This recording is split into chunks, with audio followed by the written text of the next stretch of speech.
Here's why you need to stop saving money. And when you were growing up, most likely you heard things like you should always save money and you should always save for a rainy day. But usually, if you go out there and you try to save money, it's as if you're gonna be getting ripped off. It's like it's me going to Chase or BOA or Wells Fargo and opening up a savings account, and then they're charging me a monthly maintenance fee of like $25 for my savings account. And then also they're only giving me 0.01% in interest, which is really nothing. So because of that, you're not going to want to save your money there, because saving money there would kind of like be a waste of time for you, and you're actually going to be losing money.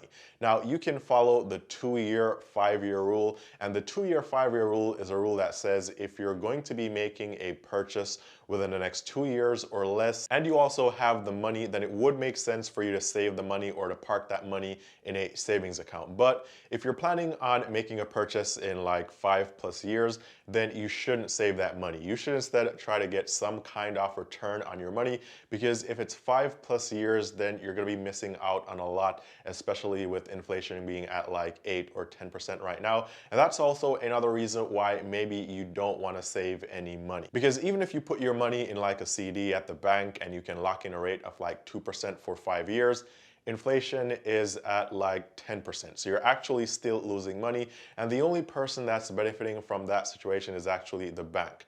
So the main question is this: what exactly do you do with your money? Because if you save it, you're losing money. So what should you do? And here's what you could be doing instead of saving. Now, this is around $8,000, and this is actually cash that I have keeping it underneath my mattress. And actually, this is not real money, guys. This is prop money. So the point here is it's always good to have some money in cash, or to have some money liquid, maybe in like your checking account that you can easily access. But the main objective here is to always ensure that the money that you have that's just laying around, that's not being saved, actually has a job.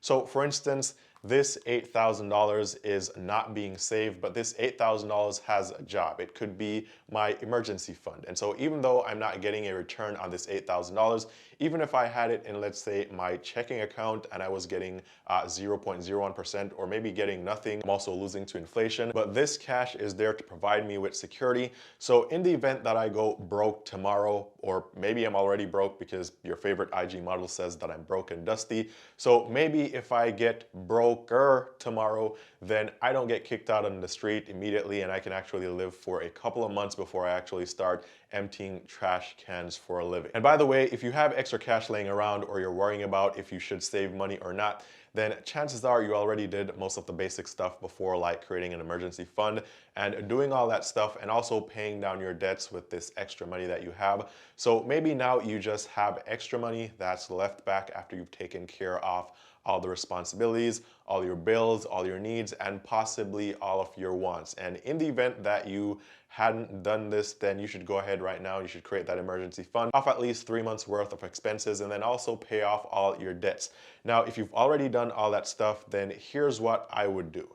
So the first thing that I would do is to, one, make sure that I have this emergency fund, and also make sure that this cash is readily available. Doesn't matter if it's underneath my mattress or in my checking account. And then the second thing that I would do with this extra money is I would use the 2-year, 5-year rule. And basically, I would think about any purchases that I want to make within the next 2 years, and also purchases that I want to make within the next 5 years.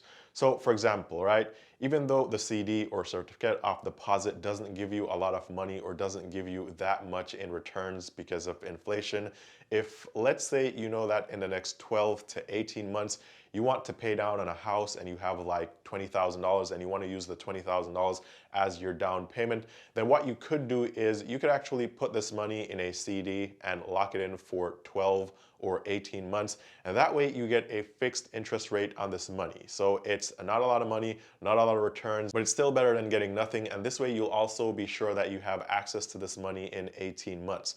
So in that sense, you're kind of like saving money, but you're getting a small return, but you're not just leaving your money in your checking account or your savings account, account where it's just sitting there and doing absolutely nothing for almost 2 years. Now, if I have purchases that I'm going to be making in 5+ years, for example, if you're planning on retiring in the next 30 years or 20 years or 10 years, then in that case, you don't want to keep that money laying around. You also probably wouldn't want to put it in a CD because, again, you're going to be getting a low fixed interest rate, which is going to be so low that inflation is going to be eating away all your money. So instead, here's what I would do. I would choose to invest this money into something that can either, one, beat inflation or at least keep my money right at the rate of inflation. And this way, I'm not just losing money every single year. So for example, if inflation is at like 8 to 10% right now, and I can't find an investment to beat inflation, I could still invest in ETFs that make around 12% per year on average, and then dividends of like 1.9% on average. And then that way, I'm just barely beating inflation, but it's also helping me to preserve the value of the cash that I already have instead of just parking this in a savings account or a checking account or keeping it underneath my mattress, where in 10 or 15 years, this money is going to be worth half of what it was worth today. So the main idea here is to always have a job for your money, whether you're saving it or you're not saving it. And then to help you determine whether you should save money or not, you can use the 2-year, 5-year rule, which again simply means that if you're going to need this money within 2 years, then you probably want to keep it liquid or in a CD or certificate of deposit or somewhere where you know that at the time when you actually need this money, you'll be able to have it. And then if this is something that you're going to need in 5+ years, then you should go ahead and invest that money instead. Now, interest rates have been really low for the past 2 years, which means keeping your money in a savings account really made no sense, but interest rates are going back up right now. I think you can get a savings account that pays you around 2% or probably more in interest. So if you're gonna need some money in, let's say, 6 months or 12 months, then instead of keeping this money underneath your mattress, then you should just park it in one of those savings accounts. And yes, you'll be losing some money to inflation, but at least you're getting something in return, and the money isn't just laying around like this $8,000 in prop money that I have here that's laying around and not doing anything. So that is what I would do with any extra money that I had right now instead of saving it all. And if you guys like the content, don't forget to give the video a thumbs up. Also subscribe so you never miss the updates of when I post new videos. You guys can also follow me on Instagram or message me there if you want to talk to me one-on-one. The link is down below in the description. But that said, all the best, and I'll see you guys tomorrow in the next one.